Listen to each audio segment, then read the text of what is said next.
At the very start of 2024, Dudesy Entertainment, an artificial intelligence venture by Will Sasso and Chad Kultgen, uploaded a video to their YouTube channel. The hour-long post purported to be a brand new comedy special by the legendary comedian George Carlin, entitled "I'm Glad I'm Dead." This was an accurate name, given that Carlin had passed away nearly 16 years before it was posted. Using AI technology, a facsimile of Carlin's voice delivered rapid-fire material in his signature style, interspersed with occasional canned laughter. The Carlin voice talks up the power of AI, and presumably Dudesy in particular, in keeping the most famous comics in history alive in perpetuity, telling jokes for us round the clock in a future he seems to paint as utopian. I might be the first stand-up comic brought back from the dead by AI, the Carlin bot brags, but I certainly won't be the last. He then suggests similar ventures will be used with the artificially replicated voices of Richard Pryor, Robin Williams, and a number of other long-dead legends. Not long after this, Carlin's daughter Kelly took to Twitter to say her piece on the matter. She was naturally pretty displeased with an effort to revive her father for a cash grab without her consent. In her 3-tweet thread, she stated, "These AI-generated products are clever attempts at trying to recreate a mind that will never exist again." To be completely candid, I'm not really sure where I stand on AI. It's hard to really formulate a cohesive ideology around the topic, given that the technology is still in its earliest stages in the mainstream world, and I think that earliness is part of why it's become so contentious and so uncomfortable in a lot of ways. It's new, so it's unfamiliar, and I do think there's a reactionary element to anti-AI rhetoric that just dives instantly into hating on a technology that feels inherently threatening. I can empathize with good faith actors who want people to see the potential benefits of AI tech, because any technology in the right circumstances could be hugely beneficial. At the same time, I understand the gut feeling of not wanting to trust the sudden, overwhelming influence and supposed power of AI. I think a lot of this is cynicism. We live in a world where great technological advances often rely on the suffering of others, such as when the cobalt in our phones is mined by impoverished children.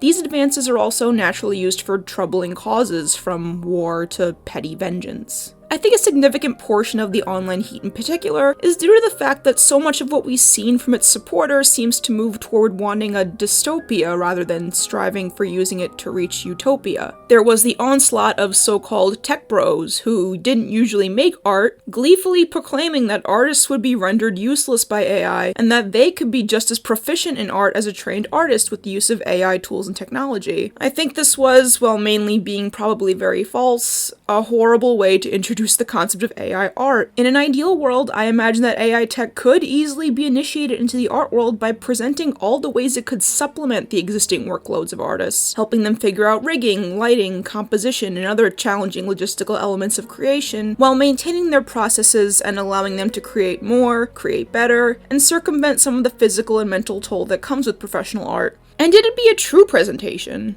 A lot of studios have already been implementing AI tools to make long-winded, labor-intensive artistic processes like animation easier. But that wasn't what happened, at least not in the main discourse that I saw play out. Instead, we got that malicious bragging, when everyone is super, no one will be. And now we're witnessing a sort of artists versus AI environment where AI acolytes see artists as pretentious gatekeepers, and artists see AI folks as cruel interlopers trying to crush their craft while harvesting their labor to train their machines. And it goes without saying that this debate is just one branch of the tree of AI discourse. There's the use of people's voices to make them say things they did not say, currently often to comedic effect.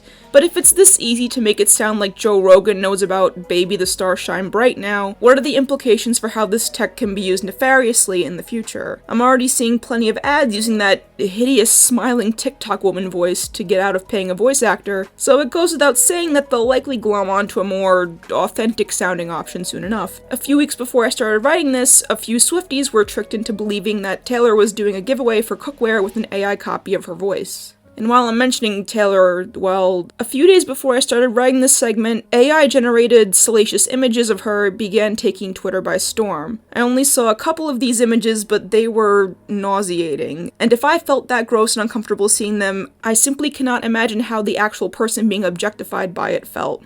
But this wasn't a new phenomenon, just the most covered iteration of it. Actress Xochitl Gomez, who is 17 years old as I write this, noted that similar imagery was created with her face recently as well. Similar deepfakes running rampant on the internet have been reported for nearly a year now. All this to say, as much as I would love to be optimistic about the potential of AI as a tool, it's really hard to look past all of the already deeply insidious content that's come out of its naissance. I don't really have the tools to say what exactly needs to be done, but it's clear that there will need to be some sort of action taken to assure that AI is not used for evil as much as possible. I'm not very confident that that would be successful because, well, you know. Despite all the blowback for its many misuses, AI is proliferating anyway. Meme videos with AI voices are now commonplace. AI-generated shitposts and art alike are being used in everything from television shows to album covers. Companies are laying off staff in favor of pivoting to AI. I've had to learn about how AI works in some capacity as a part of my day job because it's simply where the tide is turning in nearly every industry. Through all the morally dubious uses and the corporate rushes to cash in, however, I've noticed an interesting through line in a lot of its most common manifestations: the obsession with the infinite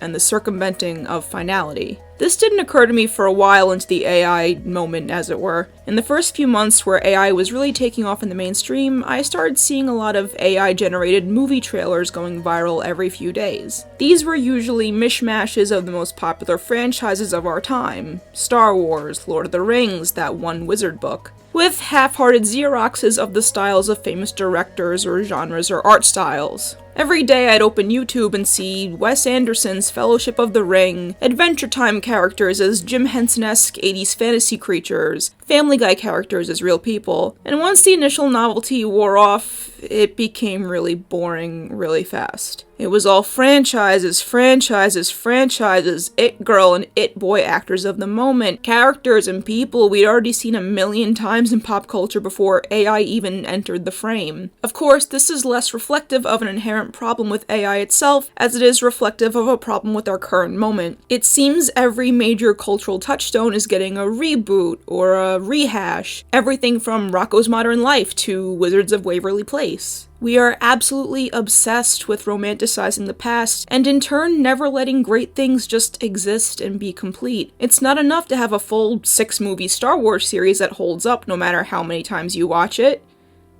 Mostly, we need 3 more, and we need a theme park, and we need merchandise. We need a million spin-off shows on Disney Plus about every character from Bib Fortuna to Sebulba. It's not enough that Lord of the Rings has a small library of books and one of the absolute greatest, most timeless film trilogies of all time. We need an Amazon series. We need Warner Brothers churning out more Tolkien movies. And lest we forget those little Wizard Boy books which get milked so aggressively that I feel like if I squeezed its horrible little udder, it would shoot out straight dust. We cannot seem to let go, and we cannot seem to stop clinging to the glory of the past, real or imagined. Whether it's out-and-out Nazis posting some "remember what they took from you" shit on Twitter, or your 35-year-old cousin asking if you remember the Ghostbusters High C, we're obsessed with yesteryear. I went on Facebook the other day, and I saw someone making a nostalgia post about crown-shaped Burger King chicken nuggets. Not even nostalgia can keep me from remembering that those tasted like cardboard. But whether it's fast food or fiction, our eagerness to bathe ourselves in nostalgia probably speaks to a dissatisfaction with the now. Studies have shown time and time again that seeking out nostalgia is often triggered by negative emotions and situations, and that it often improves things like social connections and sense of self. And in some of the youngest groups of adults who are behind it, data often suggests that Gen Z is the biggest propagator of nostalgia in pop culture, usually followed by millennials. This all tracks. Obviously, the youngest people who weren't there in the 90s can most easily look at it with rose-colored glasses, but the fact that people are looking for them at all speaks to the temperature of the room, so to speak.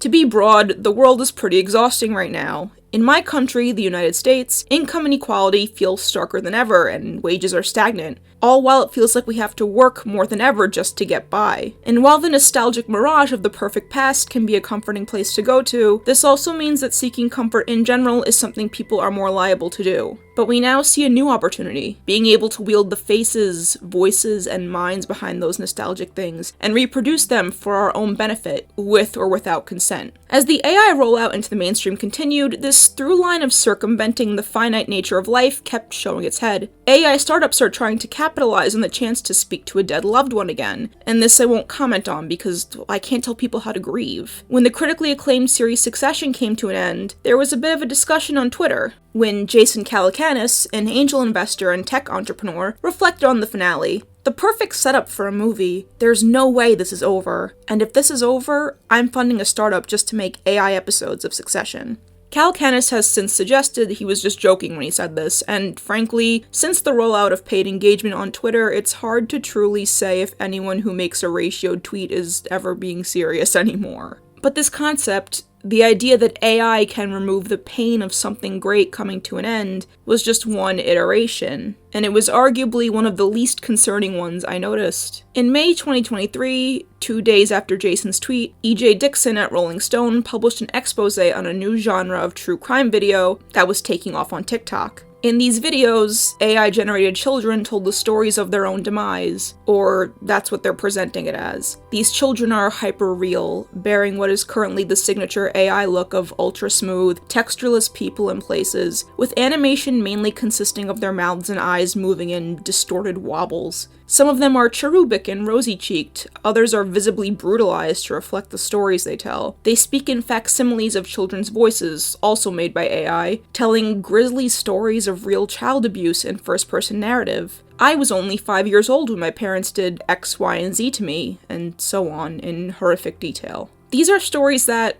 prior to the zenith of true crime as a commodity, were largely just known as local tragedies. They glom onto local news reports of infants and toddlers killed by abusive parents. These children often did not live long enough to be truly conscious, let alone experience life in any meaningful way. Their horrific murders, however, are generating millions of clicks and ad revenue for countless people. Searching their names will give you clickbait for miles. The legacies of their entire short lives are a morbid graveyard of YouTube thumbnails and TikToks where doe-eyed, uncanny AI children pretend to be them, claim their stories, then beg you to like and share for the bank accounts of their puppet masters. Some of them are even more scandalous, telling stories where the children are the villains. I was only 10 years old when I committed my first murder, says one AI-generated child. Of course, the word murder is captioned with emojis of a knife and a ninja. Monetizing real deaths and talking about them with weird internet baby talk to maximize engagement is fine, but displeasing the algorithm with bad words, that's simply a bridge too far. It doesn't stop at children, of course. There are so many victims who were killed in ways so gory and gripping that these accounts have a treasure trove of corpses to cash in on.